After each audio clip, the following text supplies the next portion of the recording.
Good morning everyone, hope you are doing well in your life. आज economics का last chapter है जिसका नाम है balance of payment, macro economics class 12। Balance of payment हमें ये बताता है कि एज एन इंडियन आप विदेशी लोगों से या विदेशी सामान कितना खरीदते हो या कितना बेचते हो। इन शॉर्ट ये बताता है कि इंडिया के लोग या डोमेस्टिक पीपल कितना ट्रांजैक्शन करते हैं फॉरेन पीपल से। इसको बोलते हैं बैलेंस ऑफ पेमेंट। तो लिखना चालू करें। The balance of payment, the balance of payment is a systematic record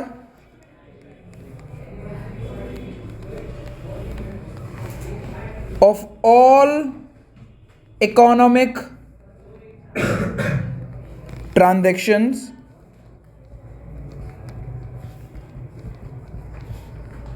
between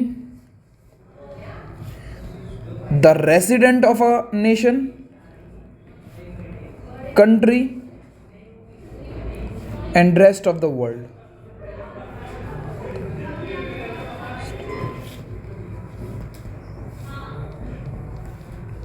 during a year, एक साल के अंदर आपने कितना सामान खरीदा और कितना सामान बेचा विदेश में, इसको बैलेंस ऑफ पेमेंट करते हैं। और जब ये किया जाता है तो सरकार इसका रिकॉर्ड बनाती है।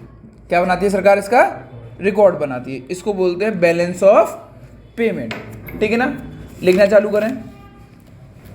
इसमें दो अकाउंट्स होते हैं, लिखना चालू करें।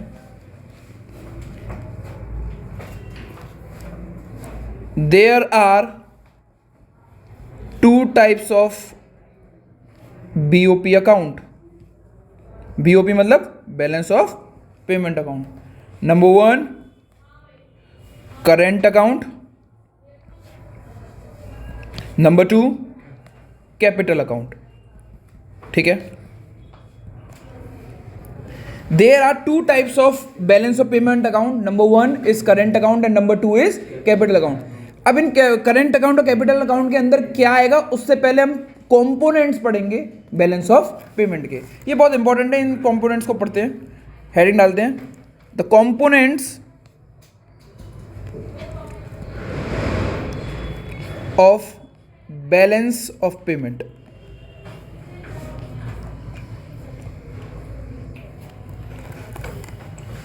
नंबर 1 पहला कंपोनेंट जो होता है विजिबल गुड्स या visible trade. What is visible? जो टेंजिबल आइटम्स होते हैं, जिसको हम देख सकते हैं, छू सकते हैं। जैसे कि मैंने फर्नीचर बेचा, फर्नीचर खरीदा, अलमीरा बेची, अलमीरा खरीदी, हुक्स बेचे, हुक्स खरीदे, ये सारे पेन्स बेचे, पेन खरीदे। ये सारे टेंजिबल आइटम्स हैं, इनको हम देख सकते हैं। तो इनका जो ट्रेड होता है वो उसमें आता है बैलेंस ऑफ पेमेंट में। इन शॉर्ट अगर देखा जाए तो बैलेंस ऑफ पेमेंट में आता क्या होगा? Import and export. ठीक है ना? तो लिखना चालू करो। Trade off physical goods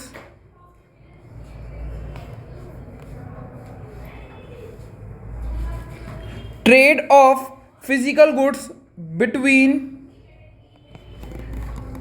the resident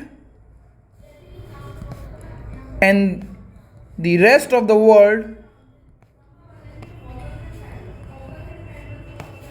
is known as visible trade.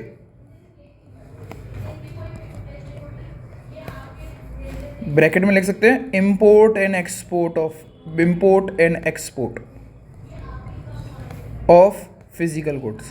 What are physical goods? For example,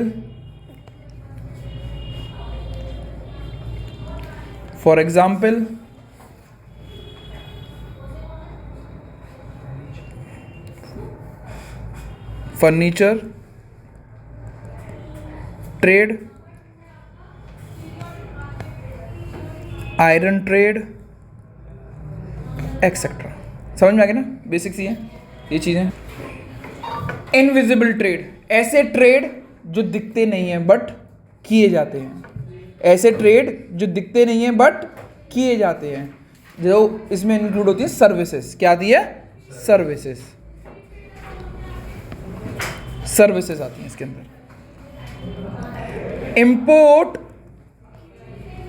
and export of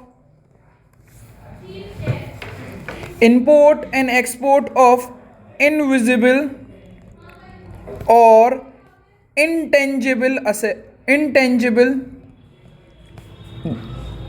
goods commonly known as services between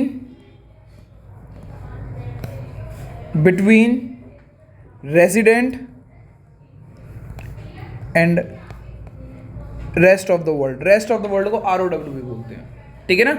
इसमें भी ट्रेड किसका होता है, इंपोर्ट एंड एक्सपोर्ट होती है, किस चीज़ की, इनविजिबल गुड्स की। इनविजिबल गुड्स कौन से होते हैं, सर्विसेज, जैसे कि कोई बता सकता है, वेरी गुड, लॉजिस्टिक का वर्क्स, इंश्योरेंस, बैंकिंग, कोई सॉफ्टवेयर खरीदना ऑनलाइन, ये होगा नहीं होगा, ठीक है ना, बहुत बढ़िया। तीसरा लिखते हैं बेटा, factor income.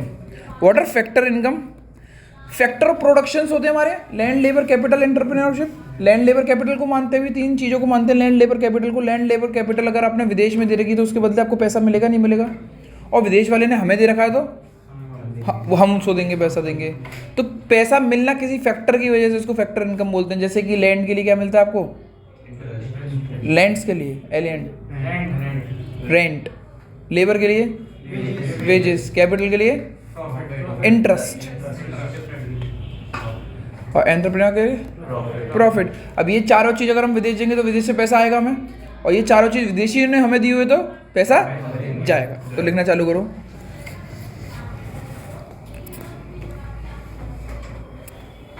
Factor income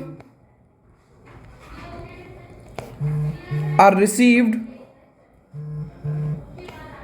and paid for the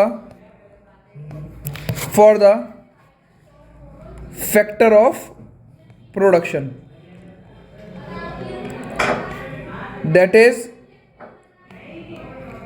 is if factor of production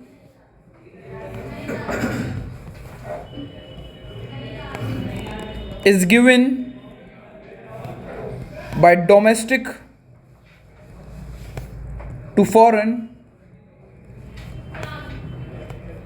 we will receive payment, and factor of production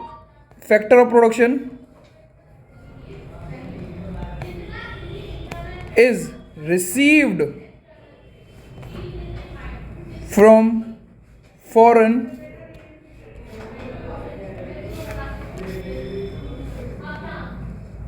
to domestic, ठीक है, ठीक है, we will pay factor production. Please को पढ़ लें एक बार, इजी है। अगर लैंड, लेबर, कैपिटल अगर आपने विदेश में दे रखा है तो विदेश से जो रेंट वेंट आएगा वो आपको मिलेगा, और विदेशियों ने इंडिया में दे रखा है जो आप यूज कर रहे हो उसका बदले में आप पेमेंट दोगे। अगर आपने फैक्टर ऑफ प्रोडक्शन दिए हुए हैं तो आपको इनकम मिलेगी, और आपने खुद यूज किए तो आप फैक्टर ऑफ प्रोडक्शन का पेमेंट करेंगे, ठीक है। अगला है यूनिलेटरल ट्रांसफर, जिसके अंदर आता है these are those transfers which are done with no intention of getting back of any goods and services.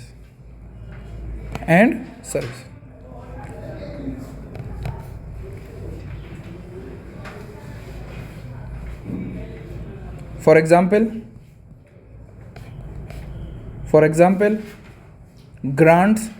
Grants मिलती है हम लोगों को, डोनेशन मिलती है।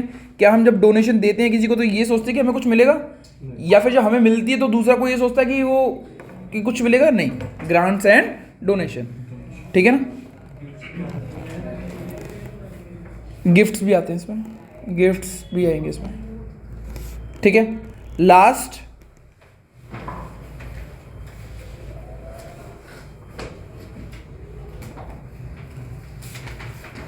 एक सेकेंड, लास्ट कंपोनेंट आता है, fifth is capital transfer.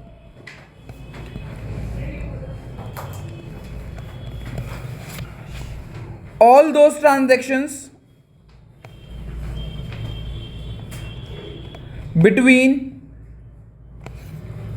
domestic and foreign done in capital goods are known as capital transactions। Capital goods कौन से गुड्स होते हैं इसमें, जिसमें लोन्स वोन्स, आप एफडी वो शेयर्स मार्केट में पैसा लगाना या फिर प्रॉपर्टी खरीदना, ये सारी चीज़ें आती हैं इसमें, एफडीआई, इसको हम अच्छे से आगे पढ़ेंगे, ठीक है।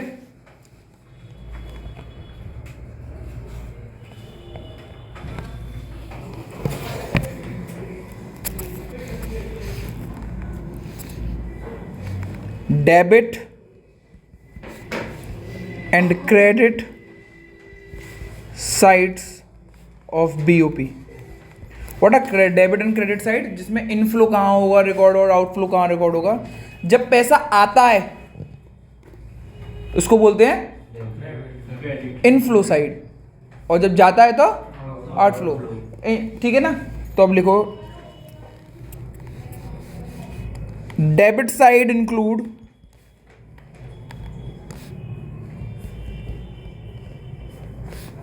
आउटफ्लो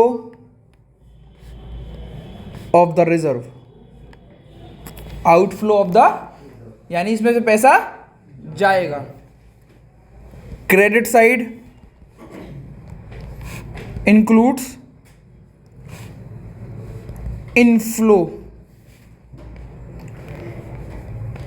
इन द रिजर्व, यानी पैसा आना। फॉर एन एग्जाम्पल, मैंने गुड्स को बेचा तो पैसा आएगा तो कौन सी जगह पे रिकॉर्ड होना चाहिए वो,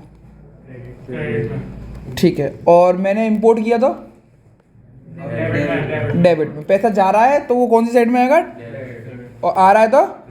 बस इतना ही था आज की क्लास में, that's it from my side, thank you everyone. आज की क्लास यहीं पे समाप्त होती है।